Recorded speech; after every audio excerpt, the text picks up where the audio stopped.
What Americans need to know to study abroad. Hi, I'm Inga from educations.com, where we connect students with universities. This is part 2 of our study abroad interview with American students Liam, Eva, and Tyler. If you haven't seen part 1, you can find it in our study abroad Q&A playlist. Let's begin. Can you share any important cultural or societal differences you've learned about your host country? So I definitely can. I stayed about a month and a half in Barcelona, and one thing that they do there is called siesta, and that's basically just a 2-hour break for yourself where everything closes down and you can just collect yourself, nap, do whatever you want. But in America, you're working throughout the day, and the most you might get is 30 minutes or an hour for lunch if you're lucky. So that was definitely a really fantastic thing to have in Barcelona. Ava? Yeah, I definitely noticed some differences. For example, if you're on the subway in New York City, it's pretty common for there to be chatter and people in conversation. But if you go to a more reserved country like Japan or Sweden, you may be talking with a friend on the train and all of a sudden realize you're the only ones speaking on the train. And while it's completely normal in America, it isn't in other countries. And this goes the other way as well, that some things that we might find strange or rude in the US could be completely normal in another country. And simply absorbing these differences makes you more of a culturally aware person overall and just helps you grow as a person. What are some common challenges American students may face while studying abroad, and how did you overcome them? I would say my hardest challenge was the language barrier. While I was doing my language studies in Malaga, Spain, I had to speak to a lot of people in Spanish, which I knew very little of. So I resorted to speaking with my hands and pointing at things. But at least I gave it a shot, and I used Google Translate a lot to help me with this. How about you, Liam?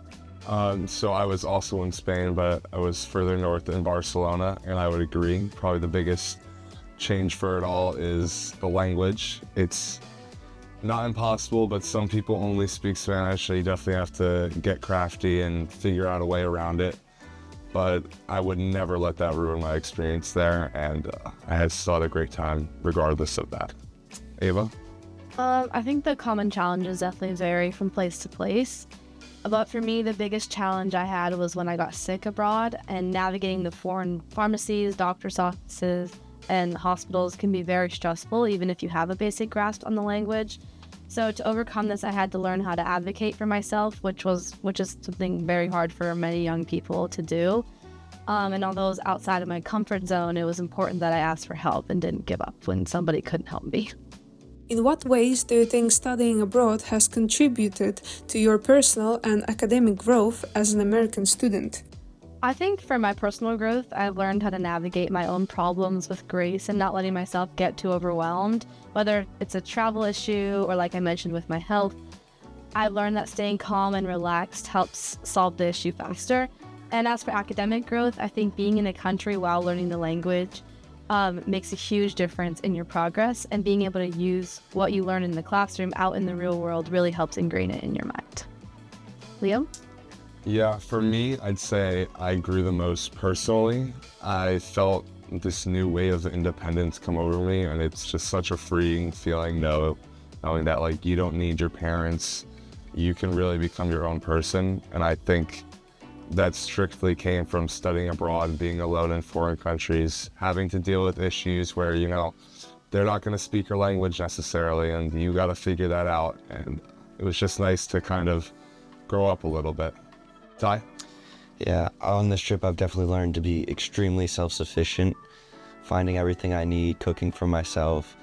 Lastly, could you share any memorable experiences from your time studying abroad that you believe encapsulate the essence of the experience for American students? So for me, while I was away in Barcelona, it's not one experience or memory. It kind of encapsulates my whole experience there. Would be just the friendliness of most people. I live really close to New York City, so I've spent a lot of time there. And if you've been there before, you get honked at, people are very angry generally. And it's not typical for someone to walk by and smile at you. You might get looked at like you're crazy. But in Barcelona, you felt safe, you felt like you could go up to people and ask for help. And that just personally was such a refreshing feeling and definitely something I miss about Barcelona. Ty? I can't really pick out one thing to say because it's been such an amazing experience. And I can say that just hanging out with my friends has put so many great memories and so many great thoughts of the future in my head. And I can't wait for it to continue. What about you, Ava? Yeah, I think the highlight for me is the friendships that I made all over the world. I have friends in so many different countries now, and yeah, I think that's got to be my highlight. Big thank you for our American students Liam, Eva and Tyler. If you found this video useful, don't forget to like and subscribe.